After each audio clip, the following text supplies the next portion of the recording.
很多人手里拿着英伟达 QQQ 高位震荡，十字星都已经出来了，心里直打鼓，卖吧怕卖飞，不卖吧又怕跌，如何才能做出更准确的交易判断呢？今天呢 Harry 的视频就给大家介绍一个方法，用吊颈线抓这个右侧趋势，学会它呢，你也能在震荡的行情当中拿住该拿的票，不被震飞。大家一定要记得点个订阅。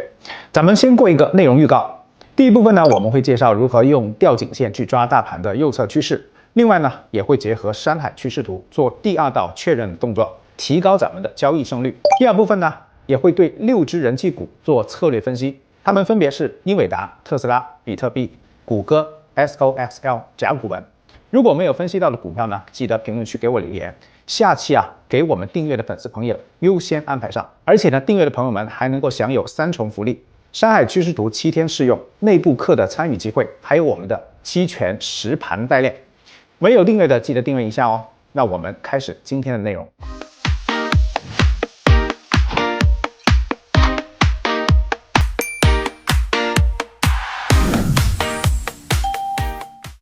好，我们先来看大盘。纳指在13涨之后呢，出现了一根吊颈线在这个位置，这是一个比较常见也非常好用的 K 线形态，它可以帮助我们去观察目前的股票或者是指数的环境是否安全。当然如果我们用这个肉眼去找熟悉的朋友这个盘感比较强的朋友，很快就能找到像这些地方。但如果盘感比较弱的朋友呢，可能会花一些时间，或者是容易错过。如果用到我们的工具呢，可以直接使用吊颈线的这个指标，系统呢就会自动的显示出大盘和个股所在的这个吊颈线的位置，比如像这些地方，那就不用大家去找了。接下来呢，我们来解释一下吊颈线的特征特别是新来的朋友一定要学习到位。那吊颈线呢，其实它就是一根长下影线的 K 线，但是很有意思它在不同的位置叫法不同。我们可以脑补一下我们在电视剧里面看到的情节当一个人在做这个危险动作的时候，一定是踩在凳子上，对吧？所以吊颈线呢，它一定是在高位，否则它形成不了危险。如果一个人站在这个地面上，往这个脖子上套个圈那就是顶多一个围脖。所以呢，在低位它叫做垂直线，在高位它才叫吊颈线。那当它在低位出现的时候，有没有意义呢？有意义我们一会儿说。无论是吊颈线还是垂直线，它形态上的特征都是差不多的。实体呢，在 K 线的上方，下影线超长，而且要大于这个实体的2倍。如果吊颈线在底部又是放量，就形成了一个底部的反弹信号，意味着在盘中有多方力量强势拉涨。但如果是在顶部恰恰相反，有可能是一个诱多的信号，比如大家看到的这些地方。好，那如果遇到这样的信号，是不是就该马上的止盈出场呢？不一定我们可以结合实际来说明一下。大家可以看到这个位置，这里呢有一根吊颈线出现，但是第2根 K 线呢，它是继续往上走的一根阳线，虽然是一根十字线但它的收盘价在抬高，所以这个地方的吊颈线失效。但到了这个地方，当股价刺穿了这个位置，股票是不是就立马的往下挫呢？所以如果大家到了这个地方呢，可以先观望为主。但是到了这个地方这里又出现了一根吊颈线，只要这根阴线实体的部分超过吊颈线最低点大概1半以上的位置，我们就要注意风险了。像这个地方就是很典型的一根吊颈线的一个图形。所以呢，我们可以总结一下，当出现顶部的吊颈线，我们就把下影线的位置的最低点作为一个防守点。当股价没有跌破这个地方，不用动，观望为主。但一旦跌破特别是实体的大阴线，就要谨防出现这种瀑布式的踩踏事件。所以呢，同样是吊颈线出现的位置以及下一根的 K 线的形态不一样，那有可能我们的操作结果都会不一样。好，那在这里呢，再解释一下左侧和右侧的区别。左侧呢，意味着只要出现信号，咱们就要考虑卖出像这些地方。那它追求的一定是一个及时性，哪怕后面还有可能上涨，没关系及时的锁住这一波的胜率就可以了。而右侧卖出呢，我们追求的是准确性，也就是说你很有可能牺牲掉这一部分的利润，但是呢，你可以确定这个地方大概率会有一个回调，然后你再卖出，好处就是卖飞的概率会更低一些。但不好的地方啊，一旦碰到一根回调的大阴线，就会有回吐的可能，而这个回吐呢，可能小可能大，对吧？那到底是左侧还是右侧呢？这个呢没有好坏之分啊，完全是个人的一个选择。那如果我们想要追求更准确的概率啊，我们可以用到 Harry 平时找趋势的这个山海趋势图来验证一下我们的这个方向对不对啊？那在山海趋势图当中呢，我们发现啊，已经出现了逃跑小人。这个逃跑小人呢，就是提示我们啊，目前这个环境呢会有风险产生，但是呢，并不意味着在这个地方一定要卖出啊。如果我们是左侧交易的话呢，这个时候止盈一部分，或者在这个黄 K 出现的地方止盈没有问题。但如果是在右侧这个地方，该不该出呢？好，首先呢，我们要理解啊，右侧离场的信号呢与左侧是不同的，它更加的依赖行情概率更高的一个确认信号。那我们配合山海趋势图的指标使用呢，在这里大家可以看到啊，这一溜的黄色 K 线我们都没有出场，都没有做这个右侧的卖出。很简单啊，因为我们在这一路上啊还没有遇到一根明确的 K 线跌破每一根黄 K 的最低点，所以呢，我们只要坐在车上啊，让它一直涨，我们坐着吃肉就可以了。那黄色 K 线呢，代表了行情进入到超买区间啊，整个市场呢是加速上涨的。而且呢，出现了很多跳空的缺口啊，代表了这个趋势很强。但是到了这些地方，大家会发现啊，黄 K 消失了，那也就意味着在这些地方，市场的情绪慢慢的降温，那也就容易产生一个后果，就是导致整个市场的抛售。所以我们在这段时间以及后面的时间，一定要找到比较准确的右侧点位。所以如果你是左侧交易者的话呢，在这些地方出完全没有问题。但如果我们是右侧交易的话呢，就要在这些地方以及后面的时间里面找到准确的点位出场，避免这个大行情有一个大的风险产生。好，那如果你是右侧交易的话呢，我们来观察一下最近这几天有什么变化。首先呢，黄 K 消失了，那黄 K 消失是不是右侧的卖出信号呢？还不是啊，虽然呢这里有两根阴线，在这个地方呢收盘价也跌破了这根黄 K 的最低点。但是呢，我们发现整个环境啊上涨的动力非常强劲的时候呢，我们要找更有效的跌破信号，也就是说，我们要找到一根阴线的实体部分跌破这个位置一半以上，再考虑出场会更加的准确。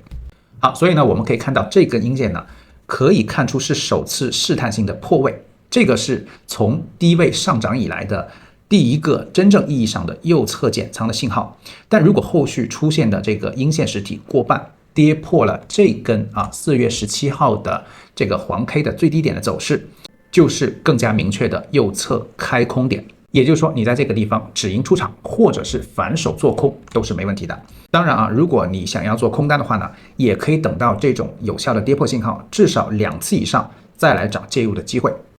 那现在呢，为了让大家也有机会运用到这套技术啊，只要订阅频道的粉丝都可以领取山海趋势图的指标，只要在评论区置顶的位置找到我们的联系方式，立刻就可以获取电脑版和手机版的安装。在山海趋势图当中呢，黄色 K 线代表的是超买的风险信号，而蓝色 K 线像这个地方的代表了超卖的买入信号。那像这种地方呢，有一个钱袋子的形状出现，这个是底部的一个确认信号。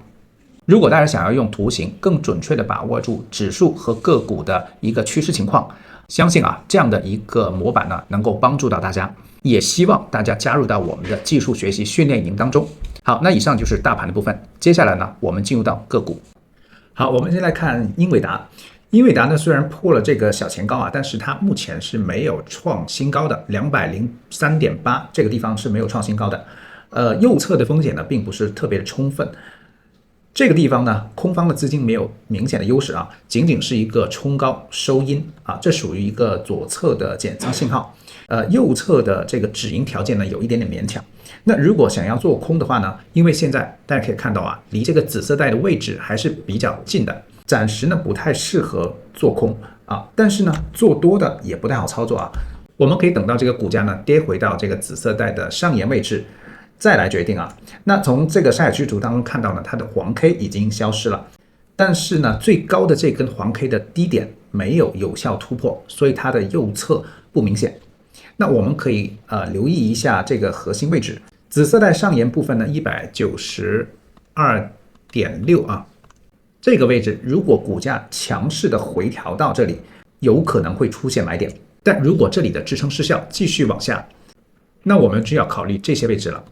包括这个龙门线的位置。所以呢，英伟达现在的策略很清晰啊，在车上的可以继续的拿，把防守位呢设在 192.6 附近，但如果没上车的，等到回调紫色带附近再考虑，不要追高。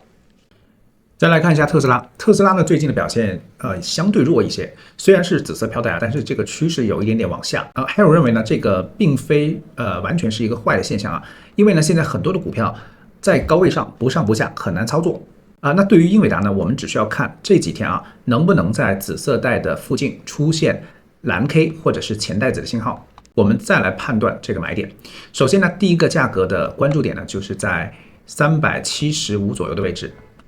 如果股价到了375左右的位置啊，出现了支撑的现象，那我们可以考虑清仓的参与一下。但如果发现这个股价还在往下跌啊，离这个紫色带越远的位置出现蓝 K 和钱袋子，咱们就越可以考虑加大这个买入的仓位。如果股价在紫飘带的上轨或者是中轨或者是中间的位置有一个支撑，那我们可能参与的这个仓位呢就要少一点。也就是说，它错得越深啊，它的这个风险就会越小。接下来呢，我们可以看一下比特币。比特币呢，目前虽然这个5日均线比较活跃远远的踩在了这个60日均线以上，但是呢，大家可以发现成交量有这个收缩，逐渐收缩的一个迹象。也就是说呢，在这个位置出现了顶底背离，大家就要注意一个下跌的风险。那这里呢，同样出现了一根吊颈线的 K 线到底这根吊颈线会不会构成威胁？我们后续还要观察起来。那大家呢可以结合今天学到的知识，在这个吊颈线的最低位，也就是大概76924的位置，设一个观察点。如果这2天产生一根大阴线跌破这个位置，咱们就要以看空为主这是比特币。再来看一下谷歌，谷歌呢在这个地方已经出现了一个9转那同时呢，也出现了一个压力位，也就是340左右的位置。在这个山海趋势图当中呢，它的黄色 K 线已经有效跌破了，在这个地方。如果它接下来的反弹没有破掉这个位置，那我们就继续以看空为主。那第一支撑位呢，就是在紫色带的上沿部分大概是327左右的位置。如果这里支撑失效，继续往下回挫的话呢，回补就要到紫色带的中轨和下轨找支撑点了。我们可以总结一下，在340左右的位置呢是强压力，上不去就也很有可能往下走。下方的支撑位呢，第一个目标是327，跌破了还往下走的话呢，咱们再来找下方的支撑位。那如果想要做空的朋友呢，可以在340以下找位置，但止损呢就要放在340的上方。好，这个是谷歌。再来看 XOXL， 这个是半导体3倍做多的 ETF 它的波动很大。最近呢非常夸张17连涨，9转信号呢已经远远的被它踩在下面了，它越过了 90.5 的位置一路往上，非常恐怖如果从山海趋势图来看，它的黄 K 已经消失了。那我看到很多的评论区里，很多人都在拍大腿卖飞了。但说实话，这样的票子呢很难不卖飞，因为17连涨。操作上呢，这个票子可以找这个右侧的出场位。这个地方呢有一个缺口，如果后面有一根大阴线跌破了这个地方咱们就立刻的分批止盈或者出场都是没有问题的。但千万不要在这个地方追高，一追就特别容易被套。好，最后呢是甲骨文。甲骨文这个地方已经出现了 9K 的信号，而且呢最后一根黄 K 已经被有效跌破。这个位置呢应该说是一个右侧的出场信号了。那大家呢可以结合今天所学的来判断一下，这个位置呢离紫色带的上沿比较远，这个地方分批止盈一点问题都没有那大家呢可以观察今天的一个 K 线走势，如果收盘在174以下，就是一个右侧信号的2次确认。好，那以上呢就是今天的个股部分。如果大家觉得信息对你有帮助记得点赞订阅并打开小铃铛。我们下期视频再见。